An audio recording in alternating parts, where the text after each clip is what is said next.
সালামু আলাইকুম। Live blogs by Shifu channel থেকে শিফু বলছি।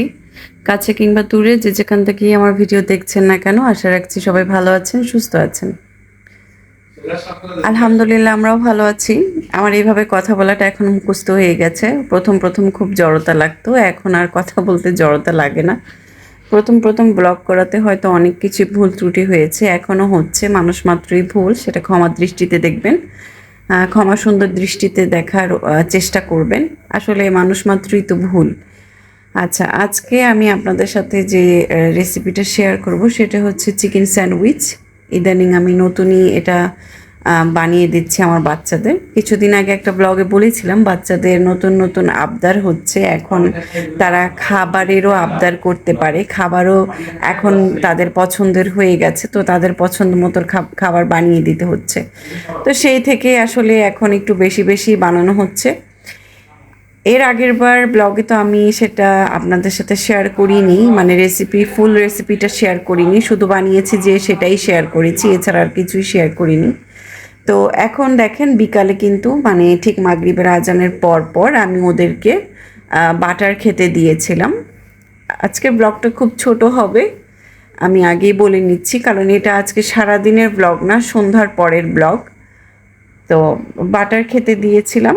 আমি কিন্তু এর আগেও বলেছি ওদেরকে মধুর সাথে তারপর বাটার দেই, কোনো চিনি মিক্স করি না, আমি মধুটাই দিই। আপনারা সবাই হয়তো কম বেশি জানেন মধুটা আমাদের ছোট বলেন বড় বলেন সবার শরীরের জন্য অনেক উপকারী, এবং মধু হচ্ছে মানে কিতাবি ওষুধ বলা যায়, মানে আমাদের হাদিসেও আছে, কোরআনেও আছে মধুর উপকারিতার ব্যাপারে। এটা একটা প্রাকৃতিক ওষুধের মতন কাজ করে।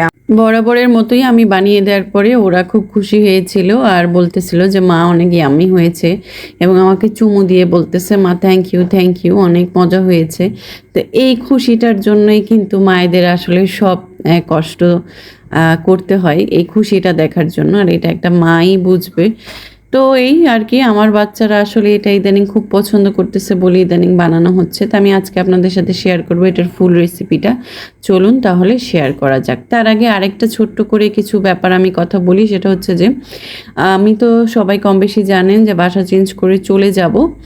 বাসা চেঞ্জ করার জন্য অনেক কিছুই হ্যাকস অ্যান্ড টিপস আমি মোটামুটি এর আগের কিছু ব্লগে শেয়ার করেছি। এখন কিছু কথা বলি। আমরা যখন বাসা চেঞ্জ করি আমাদের কিন্তু মানে বস্তা বলেন, কার্টুন বলেন, ব্যাগ বলেন, যেটাই বলেন না কেন সেটা কিন্তু অনেক হয়। আমরা কিন্তু মুখস্থ করে রাখতে পারি না কোনটাতে কী রেখেছি বা কত নাম্বার বক্স বা কার্টুন আমরা পেয়েছি, এটা কিন্তু আমাদের তখন মুখস্থ থাকে না। সেই একটা সেই কারণেই আমি আমার প্রত্যেকটা কার্টুন এবং বস্তার উপরে আমি নাম্বারিং করে রেখে দিই, মানে যেন আমার সুবিধা হয়। এই যে দেখতে পাচ্ছেন আমি প্রত্যেকটা কার্টুনে বস্তাতে নাম্বার লিখে রেখেছি, মানে কত নাম্বার বস্তা বা কার্টুন আমার কাছে এসেছে বা বাড়িতে ঢুকেছে বা বাড়ি থেকে বের হয়েছে, ভ্যানে তুলেছে, ট্রাকে তুলেছে, এগুলো যেন মনে থাকে, এগুলো যেন খেয়াল থাকে। এই জন্যই আসলে আমার এই নাম্বারিং করা। তো এই হ্যাক্সটা আপনারা শিখে রাখবেন, এটা যখন বাসা চেঞ্জ করবেন তখন আপনাদের জন্য খুবই সুবিধা হবে।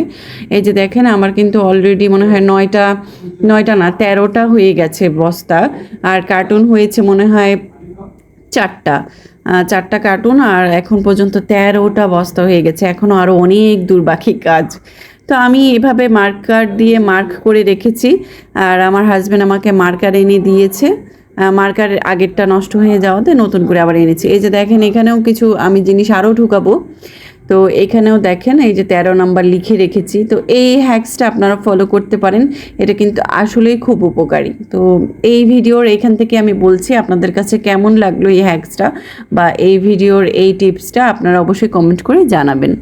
আচ্ছা আসুন তাহলে স্যান্ডউইচ তৈরিতে আমি কি কি নিয়েছি। এখানে রসুন কুচি, পেঁয়াজ কুচি, আর একটা মাত্র মরিচ দিয়েছি যেহেতু বাচ্চারা খাবে।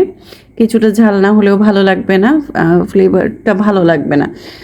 তো প্রথমে তেল নিয়েছি, গরম তেলের মধ্যে আমি এগুলো আগে একটু একটু ভেজে নিব। এর মধ্যে আদা দিব, আদা পেস্ট দিব, কোনো রসুন বা পেঁয়াজ বাটা দিব না, শুধু আদা পেস্ট দিব। এক একজনের রান্নার কমফোর্ট জোন বা এক একজনের রান্নার ধরন এক এক রকম। সো আমার মতো করেও কেউ রান্না করতে পারেন, আর কেউ যদি পারেন রান্না করতে তাদের কথা তো আর কিছু নতুন করে বলার নেই।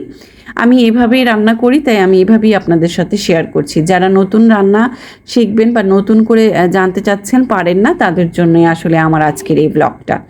আর যারা পারেন তারা তো আলহামদুলিল্লাহ, দেখার দরকারই নেই। আচ্ছা, এখানে আমি হোয়াইট পেপার ইউজ করেছি, আপনারা চাইলে ব্ল্যাক পেপারও ইউজ করতে পারেন। তো আমার কাছে দুইটাই ছিল, কিন্তু আমি আজকে হোয়াইট পেপার ইউজ করেছি। হোয়াইট পেপার দিয়েছি, লবণ দিয়েছি, আর লবণটা আপনাদের স্বাদ অনুযায়ী, কেউ লবণ বেশি খেতে পছন্দ করে, কেউ কম খেতে পছন্দ করে, যে যার যার ইচ্ছে মতন মানে স্বাচ্ছন্দ্য মতন লবণটা নিয়ে ফেলবেন। তো আমি লবণ নিয়েছি, এখানে দেখেন কিছুটা পানি ছেড়েছে তেলের মধ্যেই, আমি কিন্তু এক্সট্রা কোনো পানি দিইনি। আর এই চিকেনটা আমি এইভাবেই ভেজে সিদ্ধ করে নিব। আমি আমার ফ্রিজে সবসময়ই এরকম ছোট ছোট ছোট কিউব করে চিকেন কেটে রেখে দিই, অর্থাৎ যে ব্রেস্ট পিসগুলো যেগুলো থাকে সেগুলোকেই আমি আসলে কেটে কেটে মানে হাড় ছাড়া মাংসগুলোকে আমি এরকম ছোট ছোট করে ফ্রিজে স্টোর করে রাখি। এই যে আমার যখন স্যান্ডউইচ বলেন, ফ্রাইড রাইস বলেন, অথবা যেটাই বলেন না কেন, নুডলস বলেন, তারপরে পাস্তা বলেন, এগুলো যখন রান্না করি তখন আমার এই চিকেনগুলো দিয়ে রান্না করতে আমার ভালো লাগে, সেই জন্য আমি সেই চিন্তা থেকে এগুলো স্টোর করে রেখে দিই। আর এখানে দেখেন, এখানে চাইলে আপনারা সয়া সস ইউজ করতে পারেন, সয়া সস দিলেও হবে, না দিলেও হবে। তো আজকে দেখলাম আমার সয়া সসও শেষ, নর্মাল টমেটো সসও শেষ, তো সেই জন্য আমি এগুলো আর দিতে পারিনি। তো আমি ওগুলো ছাড়াই রান্না করেছি। আর এখানে আমি একটু চিজ দিয়ে দিচ্ছিলাম আর একটু বাটার দিয়ে দিয়েছি। বাসা চেঞ্জ রিলেটেড কিছু কথায় আসি। বাসা চেঞ্জের ব্যাপারে আপনারা যখন দেখবেন যে আপনারা আগে থেকে তো চিন্তা করে রাখবেন যে বাসা চেঞ্জ করবেন, তো বাসা চেঞ্জ করার আগে যে বিষয়টা খেয়াল রাখবেন, যেগুলো আপনাদের আসলে রেগুলার লাগছে না বা এমন হচ্ছে যে এটা পড়েই থাকবে, এটা কোনো হঠাৎ হঠাৎ কাজে লাগছে আমাদের, যেমন আমাদের ব্লেন্ডার সব সময় লাগছে না, আমার তো লাগে না, আমি সেটা প্যাকিং করে ফেলেছি। তারপরে হচ্ছে আমার ইলেকট্রিক আরও কিছু জিনিস আছে, নেবুলাইজার, তারপরে হচ্ছে আপনার হিটার, রুম হিটার, এগুলো, তারপর আয়রন মেশিন, এগুলো আমার রেগুলার লাগে না, এগুলো খুব দেখা যায় অকেশনালি লাগে আমার, তো সেগুলো আমি প্যাকেজিং করে ফেলেছি। আর শোকেসের জিনিসপত্র তো মেহমান আসলেই লাগে, এছাড়া তো লাগেই না, ওগুলো আমি আগে আগে প্যাকেজিং করে ফেলেছি। সেটাও চাইলে আপনারা ব্লগটা দেখে আসতে পারেন।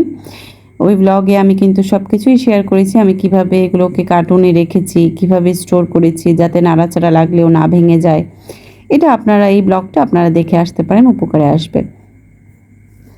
দেন আমি তো আসলে এই যে জিনিসগুলো আসলে আমার এখন লাগছে না, ওগুলো আগে আগেই প্যাকেজিং করে ফেলেছি, কারণ আসলে আগে থেকে করলে হয় কি চাপটা, প্রেশারটা কম লাগে, তা আপনার শরীরের উপরে বা আপনার নিজের উপরে আসলে এত বেশি প্রেশার তখন হয় না। আর অনেকেই দেখবেন বাসাটাও গুছিয়ে যখন নতুন বাসা চেঞ্জ করে এবং নতুন বাসায় যাওয়ার আগের যেই চাপটা থাকে, ওই দুইটা মিলাই অসুস্থ হয়ে যায়। তো এই অসুস্থতায় না পড়ার জন্যই আমি আগে থেকেই গুছিয়ে ফেলেছি, এবং এক ধাক্কায় যেন আমার শরীরটা খারাপ না হয়ে যায়, আমি আগে থেকে গুছিয়ে দেন ওই নতুন বাসায় যাওয়ার পর ওখানে গিয়ে আবার আমি আস্তে আস্তে গুছিয়ে ফেলবো।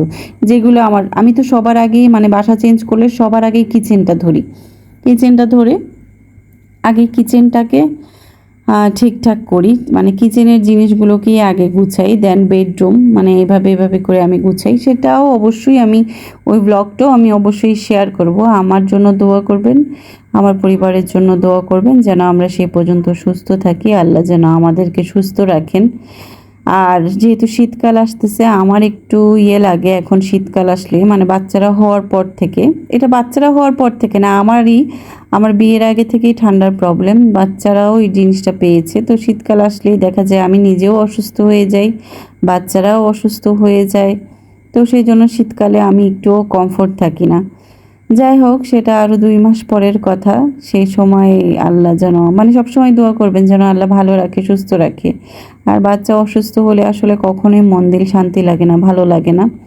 আমার খুব প্রিয় একটা ভাবি, উনি অসুস্থ, আপনারা কম বেশি তার কমেন্ট আমার চ্যানেলে দেখতে পাবেন, তো তার জন্যও আপনারা দোয়া করবেন। আমি তার জন্য খাস মনে দোয়া করতেছি, কারণ তারও আমার মতো ছোট ছোট 2টা বাচ্চা আছে, সে খুব অসুস্থ, তার জন্য আপনারা দোয়া করবেন। আমিও দোয়া করি যেন তাকে আল্লাহ সুস্থতা দান করেন, সুস্থ হয়ে যান।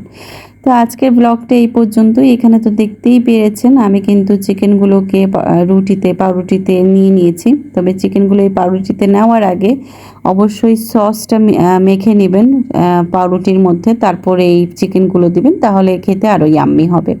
তো আজকের ব্লগ রেসিপিটা কেমন লাগলো সবাই জানাবেন কমেন্ট করে, আর আমার চ্যানেলটিকে সাবস্ক্রাইব করবেন। আমার পাশে থাকবেন, নোটিফিকেশনের বেল বাটনটা ক্লিক করবেন।